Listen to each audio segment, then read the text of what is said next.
Everyone, welcome back to my channel. तो जो हम हिस्ट्री पढ़ रहे थे तो हम इसको कंटिन्यू करते हैं। तो क्लास 7th का जो चैप्टर 7 है उसमें हम पढ़ेंगे tribals, nomads and settle communities के बारे में। देखो, हम लोग कल ही ये डिस्कस कर रहे थे कि जितने भी हिस्ट्री जब हम पढ़ते हैं, why do we study history में जब हम पढ़ रहे थे तो हमने ये चीज़ देखी थी कि वहाँ पे एक पॉइंट मेंशन था कि history is not just about events, dates and kings. ठीक है, हिस्ट्री में सिर्फ हम राजा महाराजा और डेट्स के बारे में नहीं पढ़ते, हम ये भी पढ़ते हैं कि वहाँ की जो लोकलाइट्स थे, जो लोकल लोग रहते थे, है ना। जो लोकलाइट्स मतलब कि जैसे जो वहाँ पे जनता थी, जो उनके बारे में भी पढ़ते हैं कि उनका एवोल्यूशन कैसे हुआ। Evolution in the sense economically, है ना, कि उनको फाइनेंस कहाँ से मिलते थे, वो कैसे जिंदा रहते थे, वो क्या नॉर्मल चीज़ें करते थे। ठीक है, तो ऐसा नहीं था कि हर जगह के राजा का राज्य था। अगर आप याद करोगे कि जब हमने चंद्रगुप्त मौर्य के बारे में पढ़ा था, या आप याद करोगे कि हम अशोका के बारे में पढ़ रहे थे, तो हमने ये चीज़ डिस्कस की थी कि काफ़ी जगह ऐसा था लैंड जो फॉरेस्ट से कवर्ड था। फॉरेस्ट से कवर्ड होने के कारण वहाँ जो लोग रहते थे, उनसे जो महाराज हुआ करते थे वो टैक्स नहीं लेते थे, बल्कि वो लोग गिफ्ट सेंड करते थे राजा के लिए, ताकि राजा उनके ऊपर कृपा बना के रखें, काइंड ऑफ। ठीक है, मतलब उनके लिए अगर कुछ बाढ़ आ जाती है या कुछ हो जाता है तो राजा उनकी हेल्प करें। ठीक है, तो वो जो लोग जंगल में रहते थे वो लोग भी एक काइंड ऑफ जनता ही थे, वो लोग भी ह्यूमंस थे, वो भी किसी किंगडम के अंदर फॉल करते थे। और दूसरे काइंड ऑफ जनता क्या थी, दूसरे तरीके की जनता क्या थी, दूसरे तरीके की जनता वो थी जो सिटीज़ में रहती थी, जो सिविलाइज्ड लाइफ जीती थी। ठीक है, तो आज हम डिस्कस करेंगे उन ट्राइब्स के बारे में जो जंगल में रहते थे, उन लोगों के बारे में जो किंगडम में रहते थे, उन लोगों के बीच में क्या डिफरेंस हुआ करते थे, वो कैसे रहते थे, इन सब चीज़ों के बारे में। तो let's begin our topic, chapter 7, tribes, nomads and settle community, class 7th history. ठीक है, तो पहले देख लो इंट्रोडक्शन। तो क्या होता है कि जैसे बहुत सारे एम्परर आ रहे थे, अभी तक हमने जितना पढ़ा उसमें क्या आता था, क्या पढ़ रहे थे कि एक राजा आता था, उसको दूसरा किल कर देता था और दूसरा इंसान राजा बन जाया करता था। ठीक है, अभी हम लोगों ने क्या पढ़ा था कि दो राजा हमेशा लड़ते रहते थे, उनमें से कोई जो जीत जाता था वो राजा बन जाता था, है ना। तो इस डाउनफॉल में, मतलब जो ये डाउनफॉल हो रहे थे, राजाओं का आना जाना जो लगा हुआ था, इसके साथ साथ सोसाइटी भी डेवलप हो रही थी अलग तरीके से। सिर्फ राजाओं के आने जाने के कारण ही आप कह सकते हो कि बहुत सारे चेंजेस होते थे, है ना। नए तरीके का आर्ट, नए तरीके का क्राफ्ट, नए तरीके की जो म्यूज़िक्स, ये सब जो होता है वो इवॉल्व हो रहा था। ठीक है, और ये सब टाउन्स में और सिटीज़ में चल रहा था। लेकिन इन सब टाइम में पॉलिटिकल चेंज भी बहुत सारे आए थे, इकोनॉमिकल डेवलपमेंट भी बहुत सारे हुए थे। ऐसा नहीं था कि सिर्फ राजा आ जा रहा है, और भी बहुत सारी चीज़ें हैं जो हो रही थी, है ना। एक पर्टिकुलर टाइम में सिर्फ एक चीज़ हो ज़रूरी नहीं, उस एक चीज़ के साथ भी बहुत सारी चीज़ें चलती रहती हैं। ठीक है, तो सोशल चेंजेस हो रहे थे, इकोनॉमिकल चेंजेस हो रहे थे, पॉलिटिकल चेंजेस हो रहे थे, पर हर जगह इक्वली एक जैसे चेंजेस नहीं हो रहे थे।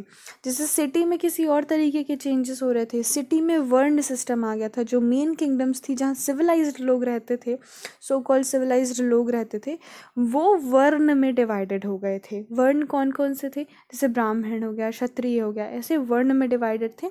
लेकिन कुछ ऐसे लोग भी थे जो वर्ण में डिवाइडेड नहीं थे। वो लोग कौन थे, वो लोग थे जो जंगलों में रहा करते थे, जिनको हम अनसिविलाइज्ड पॉपुलेशन बोल सकते हैं। ठीक है, तो ये लोग जो जंगलों में रहते थे उनको ट्राइब्स कहा जाता था, जो ट्राइबल कम्युनिटीज़ नहीं कहते हैं, वैसे लोग थे। ठीक है, तो ये कौन सी सोसाइटी थी, ये वो सोसाइटी थी जो रिचुअल्स फॉलो नहीं करती थी, रूल्स फॉलो नहीं करती थी, जो कि ब्राह्मणों ने बनाई थी।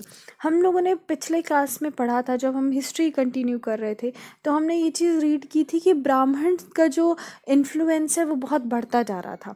ब्राह्मण्स वेद बनाते थे और उनके रिचुअल्स बनाते थे कि कैसे यज्ञ करना है, कैसे पूजा करनी है, ये सब बनाया करते थे। और जो सोसाइटी होती थी वो इन रिचुअल्स को फॉलो करती थी, इन पूजा पाठ के तरीकों को फॉलो करती थी, और ब्राह्मण्स को क्या करती थी, हायर सोसाइटी में रखा जाता था। पर कुछ ऐसे लोग थे जो इनको फॉलो नहीं करते थे, जो वर्ण में डिवाइड नहीं होते थे। वो लोग कौन थे, ट्राइब्स थे, वो जंगलों में रहा करते थे। ठीक है, they were united by kingship bond. अगर तुम लोगों ने कभी सुना होगा तो जो कबीला होता है ना, कबीला जो होता है, तो कबीले में हमेशा एक ही कबीले में शादी हो जाती है ना। और दूसरी चीज़ ये रहती है कि दूसरे कबीले के किसी इंसान को अंदर नहीं आने दिया जाता। तो जब एक ही साथ शादी होती है तो एक बॉन्ड बना रहता है हमेशा कि ये उसकी चाची है, ये उसका चाचा है, ये नाना नानी, ऐसे एकदम रिलेशन बना होता है ना, भाई बहन वाला। तो इस कारण से ये लोग क्या होते थे, हमेशा यूनाइटेड रहा करते थे। अब इनके लाइवलीहुड का क्या सोर्स था, कैसे जिंदा रहते थे, क्या करते थे? तो प्राइमरी सोर्स था एग्रीकल्चर। ये एग्रीकल्चर किया करते थे, ये खाना उगाया करते थे, फसल उगाया करते थे, ठीक है। और उसके बाद में ये हंटर्स हुआ करते थे। ये लोग बहुत सारे लोग शिकार करते थे, गैदरर्स होते थे। जैसे कि काफ़ी बार क्या होता था, अगर आपको चंद्रगुप्त मौर्य वाला जो चैप्टर है वो याद होगा, तो आपको याद होगा कि ये जो फॉरेस्ट में लोग रहा करते थे, जो हंटर गैदरर्स हुआ करते थे, ये एज अ गिफ्ट राजा को क्या भेजते थे, राजा को वुड्स भेजते थे, अच्छी अच्छी लकड़ियाँ भेजते थे, है ना। और हनी भेजते थे, शहद निकाल के भेजते थे। तो ये जो शहद है, वुड है, इन सबको ये गैदर किया करते थे, है ना। तो ऐसे तरीके के लोग रहा करते थे। और ये लोग ये सब एक्टिविटी क्यों किया करते थे? ये लोग ये सब एक्टिविटी इसलिए करते थे ताकि जितने लैंड में ये रह रहे हैं उसके जितने नेचुरल रिसोर्स हैं ये सारे यूज़ कर सके। अब देखो, अगर वुड लेंगे तो वो प्लांट जो रिसोर्स है वो उनका काम हो जाएगा उससे। अगर हनी लेंगे तो वो नेचुरल रिसोर्स है, उससे उनका काम हो जाएगा। अगर लैंड का यूज़ कर रहे हैं तो एग्रीकल्चर के लिए यूज़ करते थे, वाटर का यूज़ करते थे, है ना। तो इन सब चीज़ों के लिए ये काम क्या करते थे। अब ये कहाँ रहते थे? ये लोग जनरली, जो ट्राइब्स हुआ करते थे, वो जनरली ऑन मूव रहा करते थे। मतलब वो एक जगह पे सेटल नहीं होते थे, वो घूमते रहते थे अलग अलग जगह पे, ठीक है। और इन लोगों का क्या रहता था, एक सरदार होता था कबीले का। ज़्यादातर तो इन लोगों में कोई डिफरेंस नहीं होता था, सब एक बराबर होते थे, लेकिन एक को ज़्यादातर सरदार माना जाता था। वो अपने ही अकॉर्डिंग, अपने ही लॉ के द्वारा, मतलब किसी और आउटर फोर्स का वो मदद नहीं लेते थे, वो अपना इनर डिस्ट्रीब्यूशन करते थे। जैसे मान लो वो एक गांव में रह रहे हैं तो सबको अपने ज़रूरत के हिसाब से ज़मीन दी जाती थी, सबको उनके ज़रूरत के हिसाब से चराने के लिए, जैसे ग्रेजिंग के लिए, जैसे किसी के पास 2 गाय हैं तो उनको कम लैंड दिया जाता था चराने के लिए, जिसके पास 10 हैं उनको ज़्यादा लैंड दिया जाता था। तो वो अपने ही लॉ के अकॉर्डिंग जो लैंड होता था, जो रिसोर्स होते थे, उसके डिस्ट्रीब्यूशन किया करते थे। ये लोग ज़्यादातर ऐसी जगह पे रहते थे जैसे कि फॉरेस्ट में रहते थे, हिल्स में रहते थे, जहाँ लोग पहुँच ना पाएँ। अब देखो इसका रीज़न क्या हो सकता है। देखो बेसिकली हमको एनसीईआरटी पढ़ते पढ़ते ये भी सोचना है कि ये जो चीज़ें होती थी ये ऐसे क्यों हुआ करती थी, या इनसे क्या फ़ायदा या नुकसान होता था। ये चीज़ हमेशा ध्यान रख के पढ़ना अगर तुम आईएएस या फिर किसी बड़े एग्ज़ाम के लिए तैयारी कर रहे हो तो, ठीक है। तो देखो, ये लोग ऐसे एरिया में इसलिए रहते थे, हिल्स में या फिर ऐसे एरिया में जहाँ लोग ज़्यादातर नहीं जाते थे, क्योंकि ये टैक्स नहीं देना चाहते थे, ठीक है। अगर ये ऐसी किसी नॉर्मल सी लैंड में रहते जहाँ पे पहुँचना आसान होता तो राजा उनसे टैक्स ले लेता, है ना। अब ये लोग क्या करते थे, जंगलों में रहते थे, छिप के रहते थे जंगलों में, ताकि इनसे लोग टैक्स ना ले पाएँ, ठीक है। इसीलिए ये ऐसी जगह पे रहा करते थे, ठीक है। अब ये जो सोसाइटी थी, दोनों सोसाइटी जो अपन ने बात की, जो 2 तरीके की जनता की हमने बात की, पहले तरीका का कौन सा हो, जो ट्राइबल्स जिनके बारे में हम बात कर रहे हैं। दूसरे कौन से हुए, जो सिविलाइज्ड थे, जो टैक्स देते थे, जो लोकलाइट्स थे, है ना, जो सिटीज़ में रहते थे वो। लेकिन ये था कि ये दोनों जो जनता थी, ये दोनों कनेक्टेड थी एक दूसरे से किसी ना किसी तरीके से, ठीक है। अब जैसे कि दोनों जो हैं, अब आप आगे पढ़ोगे वैसे तो, पर जैसे एग्जांपल ये मान सकते हैं कि जिसको फॉरेस्ट का कोई सामान चाहिए तो वो ट्राइब्स से लेगा, और जिनको सिटी का कोई प्रोडक्ट चाहिए वो कहाँ आएंगे, वो सिटी में आएंगे, ठीक है। तो इस तरीके से दोनों कनेक्टेड थी। अब ये ट्राइब पीपल थे कौन, ठीक है। वैसे तो इनके बारे में कोई रिटन रिकॉर्ड्स नहीं है। रिटन रिकॉर्ड्स इसलिए नहीं है क्योंकि ट्राइबल जो थे, जो ये जनजातियां हुआ करती थी, ये ज़्यादातर अपना कोई रिकॉर्ड लिख के नहीं रखती थी, ठीक है। इसलिए हमको ज़्यादातर इनके बारे में रिटन चीज़ें नहीं मिलेंगी, हमको इनके लिए एविडेंस ढूंढना पड़ता है, ठीक है। और लेकिन इनका जो ओरल कल्चर था, जैसे जिस तरीके से डांस किया करते थे, तो ये क्या करते थे, जितने भी लोग कबीले के हुआ करते थे, ज़्यादातर ये किसी और को अंदर नहीं घुसने देते थे, और ज़्यादातर ये बाहर नहीं जाते थे, अपने ही कबीले में काम करते थे।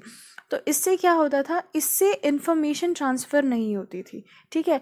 तो जब इस जगह की इन्फॉर्मेशन यहीं रहेगी हमेशा, और कहीं और से कोई चेंज नहीं आएगा, तो ये क्या बना रहेगा, ये कांस्टेंट बना रहेगा, है ना। हमेशा इनकी जो थिंकिंग लेवल रहेगी वो सेम रहेगी, हमेशा way of performing the dance, cultural rituals हमेशा क्या रहेंगे, सेम रहेंगे। तो इसीलिए क्या होता था, इनका जो कल्चर था डांस का भी, जो जैसे ये डांस करते थे आग जला के, जैसे गाना गाते थे, तो वो क्या था, वो कांस्टेंट बना रहा। वो हमेशा उस चीज़ में बहुत माहिर रहे, उस चीज़ को उन्होंने बचा के रखा, पर उनको लिखा नहीं, अब लिखने लग गए हैं लोग, ठीक है। अब क्या हुआ, अब देखो ट्राइब्स बहुत दिनों से एग्जिस्ट कर रहे थे सोसाइटी में, पर कभी कभी क्या होता था, यही ट्राइब्स बहुत पावरफुल बन जाते थे और रूल करने लग जाते थे, ठीक है। जैसे हम लोगों ने पहले भी पढ़ा कि हमेशा क्या होता था, जो back in the era of Rajput, जब राजपूत थे तो क्या होता था, हमेशा जो इंसान होता था, जो क्षत्रिय होता था, वो किंग बनता था, ठीक है। राजपूत को ही किंग बनाया जाता था, ठीक है। पर दूसरे भी जो बाद में हमको पता चला कि जो ब्राह्मण्स होते थे वो भी किंग बनने लग गए, ठीक है। तो इससे हम इसी तरह क्या होता था, जो ये ट्राइबल कम्युनिटीज़ थी ये भी बहुत दिन से एग्जिस्ट कर रही थी, लेकिन इनको कोई इतना पावर नहीं दिया जाता था सोसाइटी में, क्योंकि ये बहुत सोसाइटी से अलग रहते थे। बट स्लोली जब इनको पावर मिला तो ये भी क्या हुआ, ये भी रूल करने लग गए थे, ठीक है। अब जो खोखर्स ट्राइबल डायनेस्टी थी, इन्होंने भी बहुत ज़्यादा इन्फ्लुएंस बनाया था अपना 13th और 14th सेंचुरी में। फिर एक और थे गकार्स, इन्होंने बहुत बाद में, खोखर्स के बहुत बाद में पावर गेन किया, पर ये बहुत इंपॉर्टेंट हो गए, ठीक है।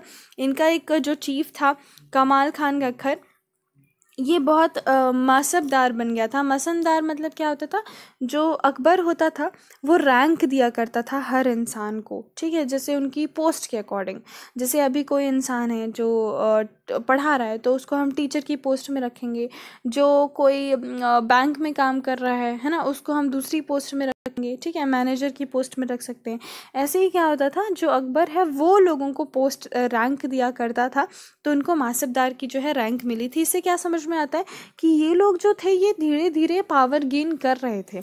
अगर अकबर इनको मासबदार की पोस्ट दे रहा है तो मतलब वो थोड़े नोन पीपल हो गए थे, थोड़े अवेयर पीपल में आने लग गए थे, ठीक है। अब यहाँ पे आपको बहुत सारी ऐसे जनजातियों के बारे में बात मिलेगी जो ट्राइबल्स थे और कौन कौन से एरिया में थे, ठीक है। इसको सिर्फ याद रखना कि जैसे मुल्तान और सिंध में कौन कौन से थे, बलोची जो थे वो नॉर्थ वेस्ट के थे। फिर ये लोग हमेशा एक ग्रुप में रहते थे और क्लेन्स में डिवाइडेड रहते थे, उस चीज़ को याद रखना। फिर इसमें सिर्फ ये याद रखना है कि कौन कौन कहाँ कहाँ रूल करता था। जो राजा मान सिंह था, वो उसने बहुत बार अटैक फेस किया था चीरों के द्वारा, ठीक है, ये चीज़ याद रखना।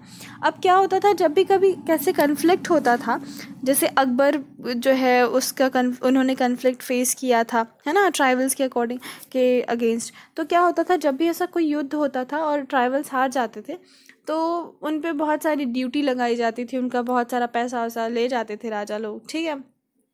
बस यही सब चीज़ इसमें लिखी हुई है कि जो कर्नाटक का हाईलैंड है, हाईलैंड का मतलब क्या होता है, कर्नाटक हाईलैंड का क्या मतलब होगा, जो महाराष्ट्र का हाईलैंड का क्या मतलब होगा, जो महाराष्ट्र में हिली एरिया है, इन सब एरिया में जो है वो कोलीज रहा करते थे, ठीक है। और फिर उसके बाद आता है भेल की बात, जो ये बेल हुआ करते थे, ये लोग क्या करते थे, ये सेंट्रल इंडिया में बहुत ज़्यादा फोकस्ड करते थे, ठीक है। और कुछ 16th सेंचुरी के लास्ट में ये क्या हो गए थे, ये सेटल होना शुरू हो गए थे। मतलब तुम देखो पहले ट्राइबल्स बहुत सारे हुआ करते थे, पर धीरे धीरे ट्राइबल्स ख़त्म होते गए। अभी आपको बहुत सारी ऐसी जनजाति नहीं मिलेंगी, गोंड बेगा, ये सब लोग अब ज़्यादा नहीं मिलते। क्यों नहीं मिलते, क्योंकि बहुत सारे इनमें से जो है वो सेटल्ड होते गए, है ना, विलेजेस में आते गए, फिर जंगल भी कम होते गए। और अब तो ऐसी कोई जगह नहीं है जहाँ पे ज़्यादातर सड़कें ना हो, है ना। जब सड़कें बनने लगी तो ट्रांसपोर्ट होने लग गया, लोगों का कम्युनिकेशन होने लग गया, लोग अपने लोकलाइज्ड एरिया जो था उनका, है ना, वहाँ से बाहर आने लग गए, तो इसलिए अब उतने मिलते नहीं। तो जैसे ये वेल गौड़ बैगा ये लोग थे, ये लोगों ने क्या किया, धीरे धीरे सेटल होना शुरू हो गए ये, और धीरे धीरे इन्होंने और गेन करना शुरू किया जब पावर, तो ये ज़मींदार बन गए, ठीक है। और ये जो गोंड थे ये महाराष्ट्र, गोंड बहुत ज़्यादा एरिया पे फैले हुए थे, एमपी, छत्तीसगढ़, महाराष्ट्र, आंध्र प्रदेश, बहुत सारी जगह पे। ठीक है, अब यहाँ पे हम पढ़ेंगे कि कौन सा रिलेशनशिप था। हम अभी बात कर रहे थे ना कि एक रिलेशनशिप एग्जिस्ट करता था दोनों जनताओं के बीच, जो दोनों सोसाइटीज़ थी, जिस एक तो वो वाली जिसमें कास्ट सिस्टम प्रिवेल करता था, जो सिविलाइज्ड होते थे, दूसरी ये वाली जो जंगलों में रहते थे। इनके बीच में एक रिलेशन हुआ करता था। वो रिलेशन क्यों हुआ करता था? अब जैसे ये जितने भी ट्राइबल्स होते थे ये ऑन मूव होते थे, ये ज़्यादातर घूमते रहते थे, किसी एक जगह पे लोकलाइज नहीं होते थे। तो जब ये घूमते थे तो ये अपने एनिमल्स को साथ में लेके घूमते थे। तो लोग क्या करते थे, इन्हीं जैसे ये घूमना शुरू कर रहे हैं तो ये इनके पास जो एनिमल प्रोडक्ट्स हैं वो हुआ करते थे। जैसे मान लो कि घी इनके पास बहुत है, तो ये किसी गांव से निकले, वहाँ उन्होंने घी बेच दिया और वहाँ से ग्रेन ले लिए, जिस चीज़ की भी कमी हुई वो एक्सचेंज कर लेते थे। ठीक है, ये बहुत सारी चीज़ें खरीदते और बेचते रहते थे। जैसे मान लो उनको यहाँ से यहाँ जाना है, अब यहाँ पे राइस सस्ता है तो उन्होंने यहाँ से बहुत सारा राइस ले लिया, और यहाँ पे जो राइस है वो महंगा है तो यहाँ पे राइस बेच दिया, तो इससे उनको प्रॉफिट हो जाता था। ठीक है, यहाँ पास से वो और दूसरा सामान ले लिया करते थे। पहले ऐसे नहीं होता था कि पैसे में बेचता था, ऐसे नहीं होता था। पहले ऐसा होता था कि जैसे एक बोरा राइस है तो मैं 2 बोरा राइस के बदले तुमको 4 बोरे गेहूँ दूंगी। ठीक है, ऐसे एक्सचेंज हुआ करता था। तो ये ऐसे किया करते थे। ठीक है, फिर बंजारा जो कम्युनिटी थी वो भी बहुत फेमस कम्युनिटी थी। बंजारों का जो कारवां हुआ करता था, एक ग्रुप में ये चला करते थे, उनको टांडा कहा जाता था। ठीक है, जो अलाउद्दीन खिलजी है वो उनका यूज़ करता था। अगर तुमको याद होगा तो हमने पढ़ा था कि जो अलाउद्दीन खिलजी है उनका एडमिनिस्ट्रेशन बहुत अच्छा था। बहुत कम टाइम में पूरा दिल्ली का जो दिल्ली बस में मुगल ये खिलजी का साम्राज्य हुआ करता था, ये एक्सपैंड होकर पूरे इंडिया में ऑलमोस्ट हो गया था, है ना। तो क्यों हुआ था? क्योंकि इनका एडमिनिस्ट्रेशन बहुत अच्छा था।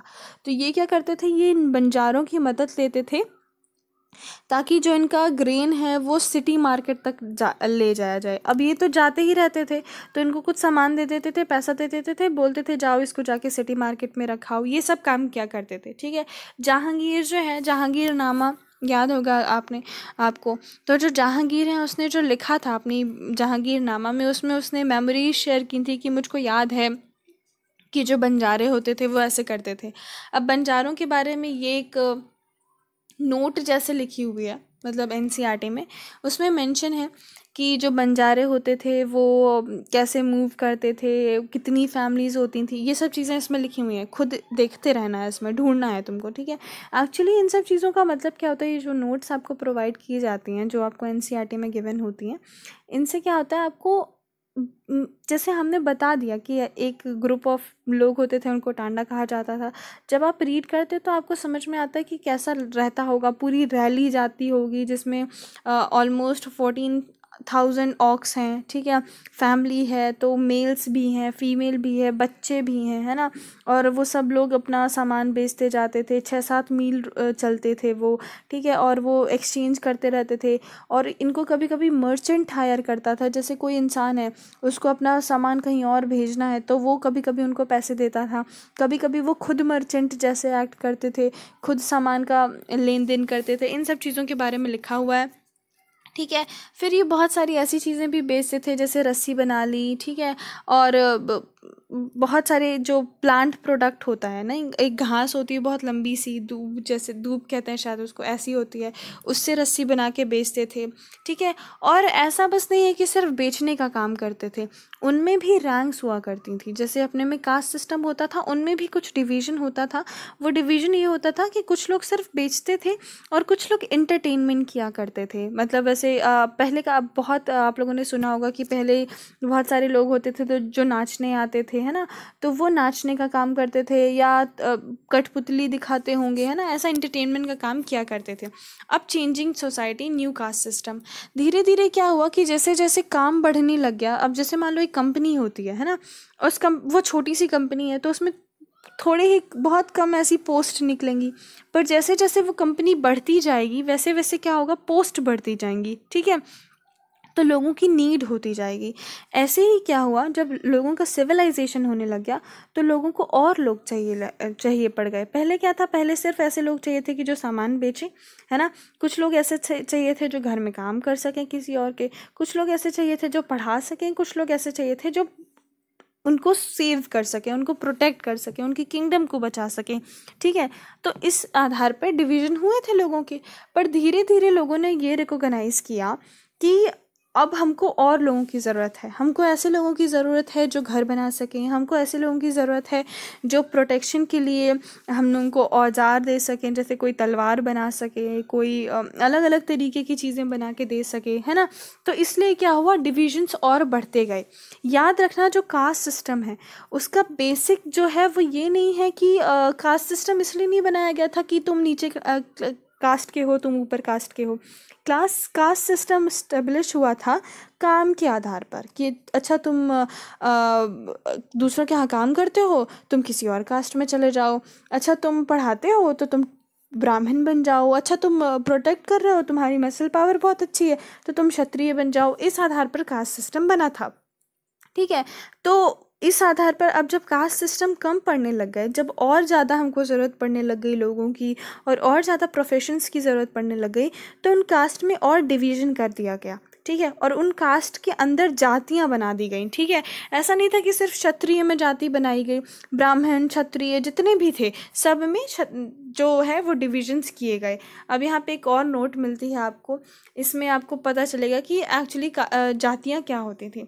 अब इमरजेंस ऑफ स्टेट के बारे में पढ़ते हैं। इसमें क्या होता है, अब देखो हमने पहले बताया था कि धीरे धीरे क्या हुआ था कि जो ये ट्राइबल लोग थे इन लोगों ने धीरे धीरे पावर गेन करना शुरू कर दिया। पहले ये जंगल में रहते थे, फिर धीरे धीरे इन लोगों ने क्या किया, अपने आसपास जब वो बहुत स्ट्रांग हो गए तो आसपास के विलेजेस में कब्जा करना शुरू किया और पावर गेन की और अपना डोमिनेंस शो किया और फाइनली वहाँ के रूलर बन गए।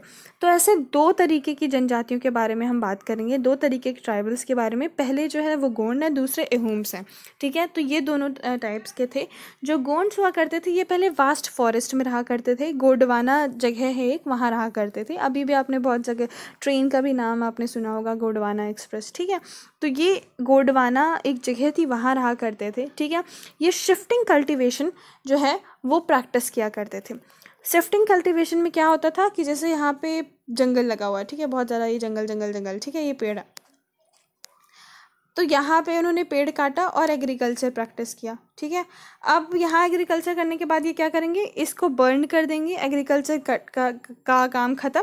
दूसरी जगह जाके फिर जंगल काटेंगे और उसको वहाँ पे फिर एग्रीकल्चर करेंगे। मतलब वो एक जगह एग्रीकल्चर करते थे, फिर दूसरी जगह पेड़ काट के एग्रीकल्चर करते थे, फिर तीसरी जगह पेड़ काट के एग्रीकल्चर करते थे। इस टाइप का कल्टीवेशन प्रैक्टिस करते थे। ये जो गोंड समुदाय था ये बहुत बढ़ता गया, ठीक है। तो ये इनको डिवाइड किया गया था। पहले जो गोंड का पूरा समुदाय था उनको क्लैंस में डिवाइड किया गया था। फिर जितने भी क्लैंस हुआ करते थे ये फर्दर डिवाइड किए गए थे। तो जब ये बहुत बड़ा समुदाय होता गया, तो जब दिल्ली सल्तनत की पावर गिरी तो इन लोगों ने क्या किया, अब देखो दो चीज़ें होती थी यहाँ, हमेशा कंपटीशन लगा रहता था। अगर तुम वीक हो तो सामने वाला तुमको मार के चला जाएगा, ठीक है। तो जब दिल्ली सल्तनत की पावर गिरी तो गोंड लोगों ने क्या किया, गोंड समुदाय ने क्या किया, अपना जो रजीम था, अपना जो पावर है वो इस्टेब्लिश करने के लिए शुरू कर दिया, ठीक है। एक गरखा कटंगा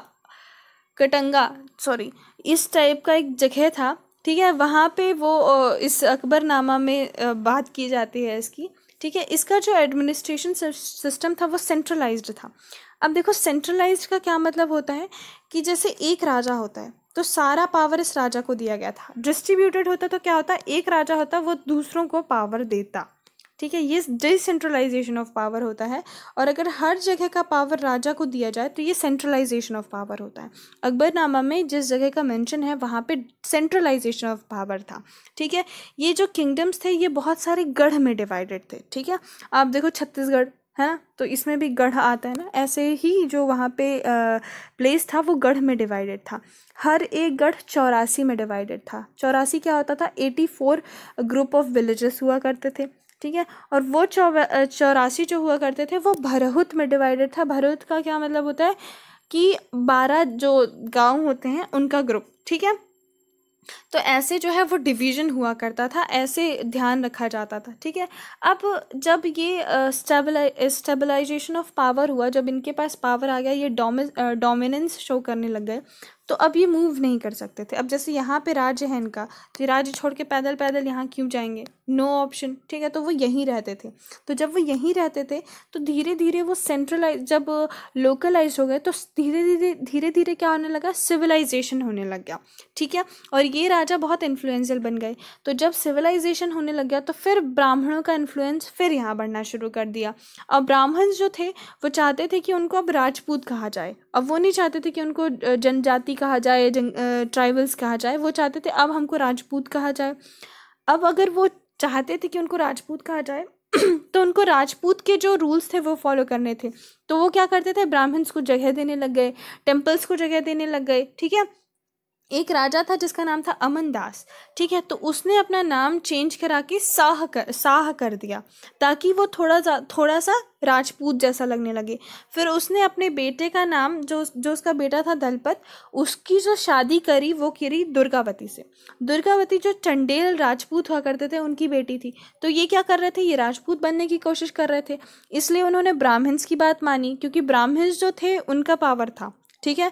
तो वो ब्राह्मण्स की बात मानेंगे ताकि वो वही रिचुअल्स फॉलो करें जो राजपूत करते हैं। फिर उसके बाद उन्होंने अपनी बेटी की शादी राजपूत से की, जिससे ये इस्टेब्लिश रहा है कि हाँ, हम राजपूत के यहाँ संबंधित हैं, तो हम राजपूत हैं, ठीक है। अब डिक्लाइन कैसे हुआ ये देखते हैं। तो जब शादी हुई दलपत की दुर्गावती से, तो दलपत ज़्यादा दिन तक जी नहीं पाए और दुर्गावती ने रूल करना शुरू कर दिया। अब पहले क्या होता था, रानियाँ रूल नहीं करती थी। तो जो दलपत और दुर्गावती का एक बेटा था 5 साल का, जब वो 5 साल का था तब से दुर्गावती उसके बिहाफ में रूल करने लग गई, ठीक है। और बहुत ज़्यादा इस्टेब्लिशमेंट आया, क्योंकि वो बहुत ज़्यादा क्लेवर थी, बहुत होशियार थी, और उन्होंने बहुत अच्छे से जो अपना राज्य था उसको संभाला। लेकिन बाद में ये मुगल्स ने हमला कर दिया उनके ऊपर, और जो उनका साम्राज्य था वो डिक्लाइन हो गया। वो बहुत ब्रेवली लड़ी, पर वो हार गई, ठीक है। और उसके बाद दुर्गावती ने क्या किया, शी डाइड, वो मर गई, क्योंकि वो नहीं चाहती थी कि वो सरेंडर करें किसी के लिए, ठीक है। और वो उनकी डेथ हो गई, साथ ही साथ जो उनका बेटा था वो भी जल्दी ही मर गया।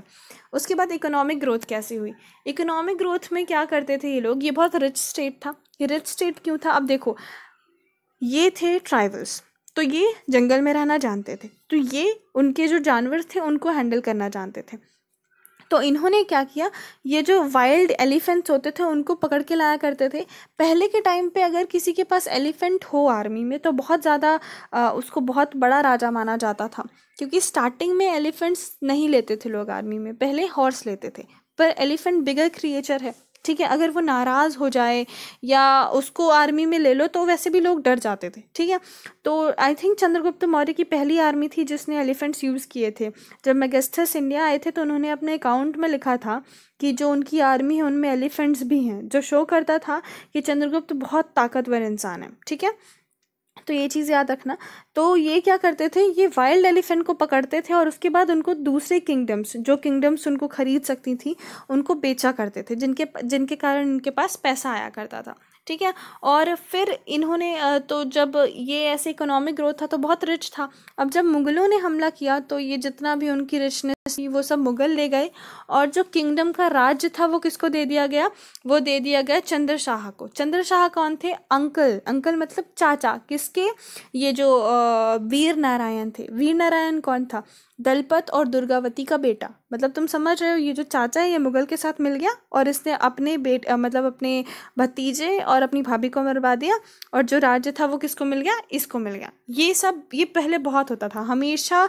जो फैमिली प्रॉब्लम्स होती थी उनके कारण लोग राज्य हार जाया करते थे। अब अहोम्स क्या थे, अहोम्स म्यांमार में प्रेजेंट थे, ठीक है, म्यांमार में प्रेजेंट थे। 13-14 सेंचुरी में इन्होंने बहुत ज़्यादा पावर गेन कर लिया। इन्होंने क्या किया, आसपास के जो लैंड थे उसमें पॉलिटिकली अपना जो दबदबा है वो बनाना शुरू कर दिया। वो ज़मींदार लोगों को भगा दिया और खुद रूल करने लग गए, ठीक है। इन्होंने 2 सिटीज़, दो जो किंगडम्स थे, एक छूतियाज था और एक कोहोज था, उसमें रूल किया, मतलब उनको भगाया और उसके ऊपर जीत गए और खुद रूल करने लग गए, ठीक है। इन्होंने ये बहुत ज़्यादा अच्छे, मतलब क्लेवर कह सकते हैं हम। जो फायर आर्म्स होते थे ये बहुत पहले से जानते थे, 1513 से ये जानते थे, और इतना ज़्यादा उन्होंने इसमें ग्रोथ कर ली थी कि 1660 तक ये कैनन्स, मतलब कि तोप और गन पाउडर बनाना जानने लग गए थे, ठीक है। अब पाकीज़ क्या होते थे कि एहुम्स जो थे वो बहुत ज़्यादा इन्वेजन शो कर रहे थे स्टार्टिंग से ही, जो साउथ वेस्ट साइड था वहाँ से। और ईयर 1662 में जो मुगल्स थे उन्होंने इनके ऊपर हमला कर दिया था, ठीक है। इन्होंने बहुत ज़्यादा डिफेंस किया, बट फिर भी वो हार गए, ठीक है, बट दे वर डिफीटेड, ठीक है। लेकिन कभी ऐसा नहीं हुआ कि होम्स के ऊपर पूरा जो पावर है मुगल्स का डायरेक्ट कभी कोई राज्य नहीं रहा। मतलब ऐसा था कि मुगल्स हमेशा क्या बोलते थे कि किसी और को कि तुम यहाँ पे राज्य करो, क्योंकि डिसेंट्रलाइजेशन ऑफ पावर था मुगल्स में, ठीक है, ये चीज़ याद रखना। अब जो ये होम्स हुआ करते थे ना, ये बहुत ज़्यादा डिपेंडेंट होते थे, सॉरी, उनके पेड वर्कर्स में, लेबर्स में, ठीक है। और वो लेबर्स कैसे लाते थे, उन्होंने क्या किया था, पूरा एक सेंसेक्स बना के रखा था, एक पूरी लिस्ट बना के रखी थी कि कितने गांव हैं, और हर गांव से ऐसे जैसे 10 साल में या 12 साल में या 15 साल में एक लेबर को उठाया जाता था, एक इंसान को पकड़ा जाता था और उनसे काम करवाया जाता था, ठीक है, ये चीज़ याद रखना। और हर विलेज को फिक्स था कि तुमको कभी ना कभी तो एक लेबर देना ही है, ठीक है। कभी कभी क्या होता था, जहाँ पे ज़्यादा लोग होते थे, जिस गांव में ज़्यादा लोग होते थे, वहाँ से लेबर ले जाया जाता था वहाँ पे जहाँ पे कम लोग हुआ करते थे, ठीक है। जो 17th सेंचुरी थी उसमें इनका जो एडमिनिस्ट्रेशन था वो बहुत सेंट्रलाइज्ड होने लग गया था, क्योंकि क्या हुआ था, धीरे धीरे यहाँ के जैसे लेबर्स थे ना, लेबर्स के कारण यहाँ लोग जो है वो जाने लग गए थे इनके किंगडम को छोड़ के। तो धीरे धीरे जो है राज्य छोटा होता गया, तो राजा को रूल करना आसान होने लग गया, इसलिए राजा ने सेंट्रलाइजेशन ऑफ पावर कर ली, सारी पावर खुद के पास रख ली ताकि वो रूल कर सके।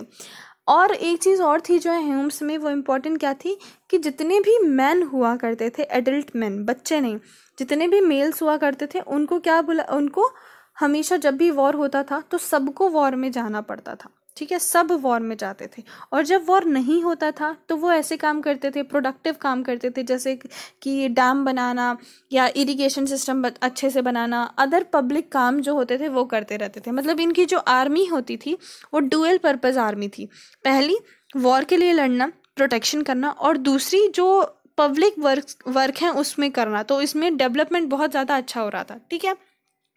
अब जो सोसाइटी थी that was divided into clans, there were very few caste, जो ह्यूम्स थे इनमें बहुत कम कास्ट थे ऐसे लोगों के जो आर्टिशंस हों, इसलिए हमेशा अपने आसपास के जो लोग होते थे, आसपास के जो किंगडम होते थे, उनसे आर्टिशंस को बुलाया जाता था, ठीक है। और एक चीज़ ये होती थी कि यहाँ पे विलेज कम्युनिटी होती थी जो किसानों को उनकी क्या कहते हैं उनको ज़रूरतों के हिसाब से लैंड देती थी, ठीक है। और अगर राजा भी चाहे कि वो उस लैंड पे कब्जा कर ले तो वो नहीं कर सकता था जब तक विलेज कम्युनिटी जो होती थी वो उसको उनसे बात ना कर ले, ठीक है। तो ये जो विलेज कम्युनिटी होती थी, तुम इसको पंचायत से जोड़ सकते हो, ठीक है, पंचायत राज जो होता है उससे कोरिलेट कर सकते हो। अब होम्स में चेंज क्या क्या आया, जब उन्होंने एक पावर बना ली, सेंट्रलाइजेशन ऑफ पावर हो गया, मुगल ने हमला कर दिया पर मुगल डायरेक्ट हमला नहीं कर पाए, तो होम्स हमेशा क्या रहा, पावर में बने रहे। और तो बहुत स्ट्रगल हो रहा था उनका, पर वो पावर में रहे, एक काइंड ऑफ मान सकते हो एक साइड से, ठीक है। तो धीरे धीरे में क्या हुआ, इनमें चेंजेस आते गए। ये पहले किसको वर्शिप करते थे, जो उनके ट्राइबल्स गॉड थे। अभी देखो कि कभी तुमने अगर ज़्यादा कभी ध्यान दिया होगा तो तुमको ये रियलाइज़ हुआ होगा कि अलग अलग जगह पे आप जाओगे तो अलग अलग देवताओं को लोग ज़्यादा मानते हैं। जैसे कि for example, no offence, but जैसे कि नॉर्थ साइड में एमपी और छत्तीसगढ़, यूपी, इस साइड पे अगर तुम जाओगे तो ज़्यादा गणेश जी की पूजा होती है, जो शिव पार्वती पुत्र गणेश, उनकी पूजा होती है। पर आप साउथर्न साइड पे जाओगे तो आपको पता चलेगा कि कार्तिकेय की ज़्यादा पूजा होती है, मतलब शिव पार्वती पुत्र ही हैं वो, कार्तिकेय, उनकी ज़्यादा पूजा होती है। तो ऐसे ही जो ट्राइब्स हुआ करते थे, ठीक है, वहाँ पे भी अलग अलग उनके देवता होते हैं, ठीक है, तो वो उनकी पूजा करते थे। तो जो होम्स थे वो ओरिजिनली पहले तो वो उनकी पूजा करते थे जो उनके भगवान थे, पर 17th सेंचुरी के स्टार्टिंग में वो धीरे धीरे हिंदुज़म में शिफ्ट होने लग गए। क्यों? क्योंकि ब्राह्मण्स का जो है इन्फ्लुएंस वो बढ़ गया था, ठीक है। तो इसलिए वो क्या करने लग गए, वो टेम्पल के लिए लैंड देने लग गए, इवन वो जो ब्राह्मण्स हैं उनको लैंड देने लग गए। और जो हिंदुइज़्म था वो उनका एक डोमिनेंट रिलीजन टाइप का बन गया। जो किंग था वो पूरी तरह अडॉप्ट नहीं कर रहा था हिंदुइज़्म को, पर अडॉप्ट उसको कहते हैं, जैसे वो अडॉप्ट कर रहा था लेकिन वो साथ ही साथ अपने ट्राइबल जो कम्युनिटी थी, जो ट्राइबल के जो उनके मेन भगवान माने जाते थे, जो उनके फेस्टिवल होते थे, उसको भी वो साथ में लेके चल रहा था, ठीक है। जो एह्यूम्स थी बहुत सोफिस्टिकेटेड क्लास थी। ये पोएट्स, थिएटर आर्टिस्ट, इन सबको बहुत ज़्यादा अप्रिशिएट करते थे कि तुम और करो और करो और करो। लाइक म्यूज़िक और क्राफ्ट को बहुत ज़्यादा इंकरेजमेंट दिया जाता था। और जो संस्कृत भाषा के बहुत अच्छे अच्छे आप मान सकते हो हिस्टोरिकल रिव्यूज़ थे या बुक्स थी, उनको भी वो अपनी भाषा में जो एह्यूमी थी, जो उनकी लोकल लैंग्वेज थी, उसमें चेंज करवाते थे। ठीक है, तो बस इतना ही है आज के सॉरी मंगोल्स के बारे में भी। सॉरी, जो मंगोल्स हुआ करते थे, अगर आपको याद हो, तो जो अपन बाबर के बारे में पढ़ रहे थे, तो हमको पता चला था कि जो बाबर है वो किससे कनेक्टेड है? जंगीज़ खान से। जंगीज़ खान कौन था? मंगोल था। मंगोल से ही टर्म आया है मुगल्स। जो ये मंगोल्स थे, ये एक्चुअली में ट्राइबल कम्युनिटीज़ थे। ठीक है, ये हंटिंग करते थे, गैदरिंग करते थे। फिर जंगीज़ खान ने क्या किया, ये इन मंगोल की जो ट्राइबल कम्युनिटी है और जो टर्किश ट्राइबल कम्युनिटी है, उन दोनों को जोड़ के एक बहुत अच्छी मिलिट्री बना ली, जो बहुत ज़्यादा डिसिप्लिन्ड थी। ठीक है, और उसने क्या किया, बहुत सारी टेरिटरीज़ में हमला किया, बहुत सारा खून बहाया और बहुत बड़ा राजा बना। उसके मरने के बाद जो उसके सक्सेसर्स थे, वो उन्होंने भी बहुत ज़्यादा ऐसे ही सेम काम किया, अपनी टेरिटरीज़ को बढ़ाया। और तुमको एक क्वेश्चन ये भी, जो बाबर था वो जंगीज़ खान से रिलेटेड था, ये याद रखना, क्योंकि उन्होंने जीनोलॉजी बताई थी अपनी। So that's all for today. मुझे लगता है कि आपको पसंद आया होगा। Live life, love life, take care, subscribe and like the channel. Bye bye.